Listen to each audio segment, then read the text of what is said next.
ரீனா அவளோட வேலையை முடிச்சிட்டு வெளியே வர, அப்ப அங்க தாத்தா உட்காந்துருக்கத பார்த்து ரொம்பவே ஷாக் ஆகுறா. அப்புறம் வீட்டுக்கு வந்ததுமே ரீனா கிட்ட, நம்ம பிரிஞ்சு 1 வருஷம் ஆச்சு, ஆனா ஒரு தடவை கூட எனக்கு கால் பண்ணணும்னு உனக்கு தோணவே இல்லையாமா? நீ என்ன பத்தி என்ன நினைக்கிறேன்னு தெரியாது, ஆனா நான் உன்னை என் பொண்ணு மாதிரி தான் பாத்துக்கிட்டேன்னு சொன்னா. அப்படி பொண்ணு மாதிரி பாத்துக்கிட்டீங்கன்னா நீங்களாவது என்கிட்ட உண்மையை சொல்லியிருப்பீங்க. ஆனா நீங்க தான் அப்படி பண்ணவே இல்லையே. நீங்களும் எனக்கு மத்தவங்க மாதிரி தான்னு சொல்ல, விஜய் அந்த மாதிரி எல்லாம் பேசாதன்னு சொல்றாரு. தாத்தாவும் நீ நினைக்கிறது உண்மை இல்லம்மா. உனக்கு எப்ப விஜய் அப்பான்னு தெரியுமோ எனக்கும் அப்பதான் தெரியும். நான் உன்கிட்ட எதையும் மறைச்சதில்ல, மறைக்கவும் மாட்டேன். சாரதா இறந்ததுக்கு அப்புறம் என்ன உன் அப்பா மாதிரி பாத்துக்குவேன்னு பிராமிஸ் பண்ணேன். அதெல்லாம் சும்மா தான் பண்ணையான்னு கேட்க, இவ்வளவு நடந்ததுக்கு அப்புறம் என்னால இப்படி அங்க வந்து இருக்க முடியும்? நான் உன்னை அங்க வந்து இருக்க சொல்லலாமா? ஆனா என்ன கூப்பிட்டு இருந்தா உன்னை பாக்குறதுக்கு நான் ஓடி வந்திருப்பேன்லன்னு சொல்ல, விஜயும் அவர்கிட்ட வந்து, நீங்க இங்க எவ்வளவு நாள் வேணும்னாலும் இருக்கலாம், அதுல எனக்கும் ரீனாவுக்கும் எந்த பிரச்சனையும் இல்ல. இல்லப்பா, ரீனாவுக்கு இதுல உடன்பாடு இல்லாத மாதிரி தெரியுது.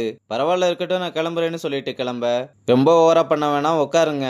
ஆனா அதுக்கு ஒரு கண்டிஷன் இருக்குன்னு ரதி அர்ஜுனை பத்தி பேசவே கூடாதுன்னு சொல்ல, ஏமா நீ யாரை பத்தி பேசுறேன்னு எனக்கு தெரியல. தெரியாதவங்கள பத்தி பேசி டைம் வேஸ்ட் பண்ண வேணாம். நான் போய் உங்களுக்காக சமையல் பண்ணி எடுத்துட்டு வரேன்னு சொல்லிட்டு போறாரு. இங்க கிளாஸ்ல அர்ஜுன் ஒரு பொண்ணு சைட் அடிச்சுக்கிட்டு ஃப்ரெண்டுக்காரி கிட்ட அர்ஜுன் ரொம்ப ஹேண்ட்ஸமா இருக்காள்னு சொன்னா, ஏண்டி அவரே அரியர் கிளியர் பண்ணணும்னு இவ்வளவு வருஷம் கழிச்சு வந்து படிச்சுக்கிட்டு இருக்காரு, நீ போய் ஸ்மார்ட்டை கேட்டுன்னு அவரை போய் டிஸ்டர்ப் பண்ணிக்கிட்டு இருக்காத. பாவம், மனுஷன் வாழ்க்கையில முன்னேறட்டும்னு சொல்றா. நானும் அதையே தான் நினைக்கிறேன்.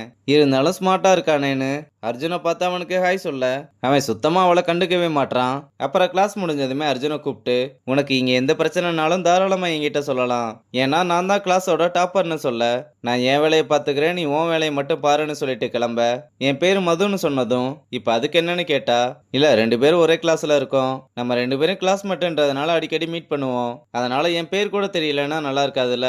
இதோ பாரு, இன்னும் 6 மாசத்துல என்னோட அரியர் எல்லாம் கிளியர் பண்ணிட்டு நான் போய்கிட்டே இருப்பேன், அதனால எனக்கு யாரோட ஃப்ரெண்ட்ஷிப்போ தேவையில்லைன்னு சொல்லிட்டு போறான். அங்க ரீனாவுக்கு கதிர்ன்ற மாதிரி இங்க அர்ஜுனுக்கு மதுவை கொண்டு வந்திருக்காங்க போல. அங்க கட் பண்ணா ரதியும் ராக்கி கிட்ட, இன்னும் என் மேல கோவமா இருக்கியான்னு கேட்டா, இல்ல மேம், நான் என்னைக்கு உங்க மேல கோவமா இருந்தது இல்ல. அன்னைக்கு நான் அப்படி பேசுனது கூட ரீனாவுக்கு ஆக்சிடென்ட் ஆயிடுச்சுன்னு தான் அப்படி பேசினேன். இருந்தாலும் ரீனாவுக்கு இப்படியானது என்னால தானே உனக்கு கோவம் வரலையா? எங்க எல்லாருக்குமே ரீனாவோட ஸ்டோரி என்னன்னு தெரியும், ஆனா உங்களோட ஸ்டோரி என்னன்னு தெரியாது. அப்படி ஒருத்தவங்களோட ஸ்டோரி என்னன்னு தெரியாம அவங்கள பத்தி நான் ஜட்ஜ் பண்ண மாட்டேன். சரி, அவ உங்ககிட்ட பேசுறாளா? இல்ல மேம், என்கிட்ட அவ பேசுறது இல்ல. அவ இங்க இருக்க எல்லாரையுமே வெறுத்துட்டா போல.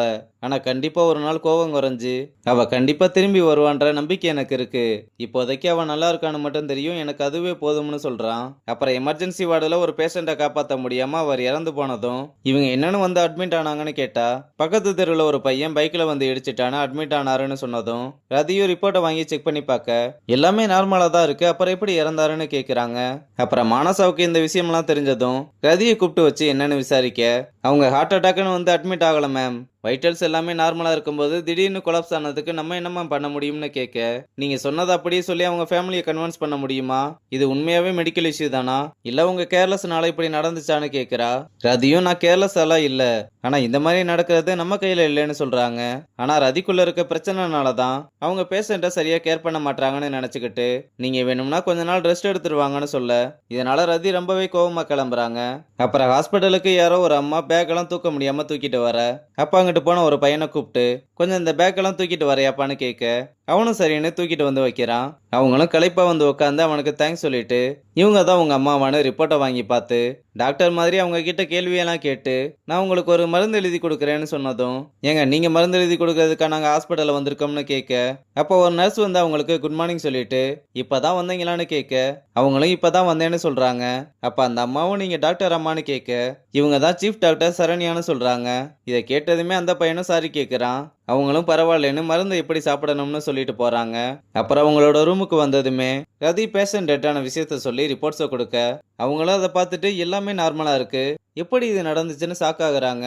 அப்ப நீங்களும் என்னோட கேர்லெஸ்னால தான் இந்த மாதிரி நடந்துச்சுன்னு நினைக்கிறீங்களா? இல்ல ரதி, உங்க மேல எனக்கு நம்பிக்கை இருக்கு, ஆனா இங்க வேற ஏதோ தப்பு இருக்கு. ஏன்னா லாஸ்ட் 1 இயர்லயே நிறைய பேஷண்ட்டுக்கு இந்த மாதிரி நடந்திருக்குன்னு இந்த விஷயத்த நான் பாத்துக்கிறேன்னு சொல்றாங்க.